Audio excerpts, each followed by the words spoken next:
दोस्तों, जब हमारी सैलरी मिलती है तो हम उसे अलग अलग हिस्सों में बांट देते हैं और हम ये तय करते हैं कि हमें कहाँ कितने पैसे खर्च करने हैं और इसे ही बजटिंग कहा जाता है। और बजटिंग करना बहुत ज़रूरी भी है क्योंकि इससे ना सिर्फ हम अपने आज को सुधार रहे हैं बल्कि अपने भविष्य की ज़रूरतों को भी हम पूरा कर रहे हैं। तो आज हम इस वीडियो में बात करने वाले हैं कि हम बचत करना तो चाहते हैं लेकिन बचत हो नहीं पाती और हमें यह समझ नहीं आता कि हमारा पैसा कहाँ बच सकता है। हम ज्यादातर अपने सारे काम वही करते हैं जो जरूरत वाले हैं, फिर भी हमारे पैसे क्यों नहीं बचते। तो हम आपको बता दें कि अभी कुछ ऐसे पॉइंट्स हैं जिन पर हम ध्यान नहीं दे रहे और अगर हम उन पॉइंट्स पर ध्यान नहीं देंगे तो हमारे पैसे कैसे बचेंगे। इसलिए आज के वीडियो में हम आपको बहुत जरूरी 3 ऐसे पॉइंट्स बताएंगे जिनके बारे में आप सबको पता होना चाहिए और यह जानकर आप भी चेक करके देख सकते हो कि कहीं आपके पैसे भी इन 3 जगहों पर तो ज्यादा खर्च नहीं हो रहे। तो वीडियो को अंत तक जरूर देखें। दोस्तों, सबसे पहला पॉइंट है तत्कालिक खरीदारी ना करें। अब आप ये सोच रहे होंगे कि तत्कालिक खरीदारी क्या होती है, तो आपको बता दें कि ज्यादातर लोग मूडी होते हैं। वो क्या करते हैं, उनको जिस भी चीज की जरूरत होती है वो उसे तुरंत खरीद लेते हैं। और आज के समय में तो सामान खरीदना काफी आसान हो गया है। हमें ऑनलाइन बस एक क्लिक करना होता है और सामान हमारे घर तक पहुंच जाता है। लेकिन जो भी इस तरह की खरीदारी करते हैं उनको हमेशा लॉस ही होता है और वो इसलिए होता है क्योंकि जब हमारा मूड होता है तब हम उस चीज को खरीद लेते हैं, लेकिन बाद में जब हमारा मूड चेंज होता है तब हमें लगता है कि हमें तो उस चीज की जरूरत ही नहीं थी और उसके बाद हमें दुख होता है कि हमने वो चीज क्यों खरीद ली और यहां हमारे पैसे बच सकते थे। तो दोस्तों, आपको किसी के बहकावे में नहीं आना चाहिए और किसी भी सामान को खरीदने के मामले में तुरंत डिसीजन लेने की जो आपकी आदत है उस पर आपको कंट्रोल करना चाहिए। इसके साथ ही ज्यादा तनाव लेना भी अच्छा नहीं होता क्योंकि जब हमारा मूड खराब होता है तब हम ये सोचते हैं कि चलो शॉपिंग कर लेते हैं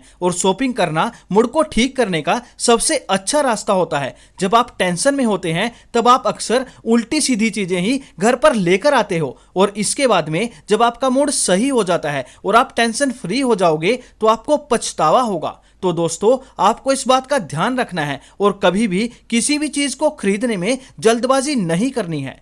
नंबर 2 पॉइंट है घर का किराया। अब यहां पर बहुत से लोग ये सोच रहे होंगे कि घर का किराया तो ऐसी चीज है जो हमें देनी ही पड़ती है और घर में रहना है तो किराया तो देना ही पड़ेगा। लेकिन आपको यहां पर एक बात समझने की जरूरत है कि अपने घर और किराए के घर में अंतर होता है और वो ये कि किराए पर आप जितना भी पैसा दे दो वो घर आपका कभी नहीं होगा। हम ऐसे बहुत से लोगों को देखते हैं जो बड़ी बड़ी जगहों पर महंगे किराए पर रहते हैं क्योंकि उनको ऐसा लगता है कि वो ऐसी जगह पर अच्छी लाइफस्टाइल जी सकते हैं, लेकिन ये सब बेकार की बातें हैं। हमेशा जब आपका घर किराए पर होता है तब आपको ये सोचना चाहिए कि ऐसी जगह पर रहें जहां किराया सस्ता हो और ऐसी जगह ही घर लेने की कोशिश कीजिए क्योंकि जरूरी नहीं कि जो इलाका सस्ता हो वहां पर आपको अच्छा घर नहीं मिलेगा। बस आपको करना यह है कि घर ढूंढने में थोड़ी मेहनत करनी होगी और जब आप किराए पर रहते हैं तो कोशिश कीजिए कि आप अपने ऑफिस के आसपास ही अपना घर लें और आपके बच्चे भी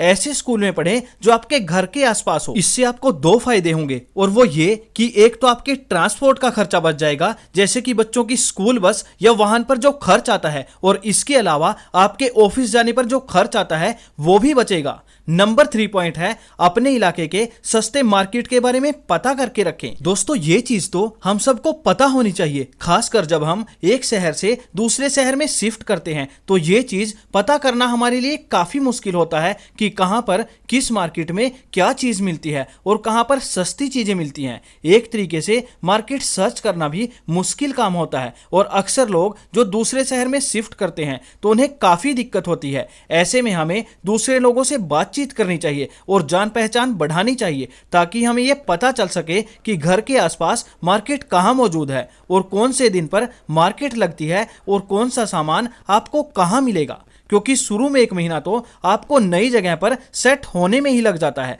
और उस दौरान आपको पता ही नहीं चलता कि आपके आसपास कहां कौन सी चीज है और ऐसे में अक्सर हम आसपास जो मौजूद होता है वहीं से चीजें खरीद लेते हैं और वहां से चीजें अक्सर महंगी मिलती हैं। तो दोस्तों, आपको इन चीजों के बारे में जानकारी जरूर होनी चाहिए और हमने आपको जो 3 पॉइंट्स बताए हैं आपको ये ध्यान से देखना है कि कहीं आपके भी ज्यादा पैसे इन 3 जगहों पर तो खर्च नहीं हो रहे हैं। और अगर आप आप इन 3 पॉइंट्स का ध्यान रखोगे तो आप अपने ज्यादा से ज्यादा पैसों की बचत कर सकोगे। हो सकता है कि ये पॉइंट आपको सुनने में काफी आसान लग रहे हो या शायद सुनकर ऐसा लग रहा हो कि इनकी मदद से आप ज्यादा पैसे ना बचा पाएं, लेकिन यकीन मानिए ये पॉइंट्स काफी जरूरी हैं और अगर आप इन पॉइंट्स को ध्यान में रखते हो तो आप अपने अच्छे खासे पैसे बचा पाओगे। दोस्तों आज के वीडियो में इतना ही, मिलते हैं एक और नई इंफॉर्मेटिव वीडियो के साथ, तब तक के लिए टेक केयर, जय हिंद दोस्तों।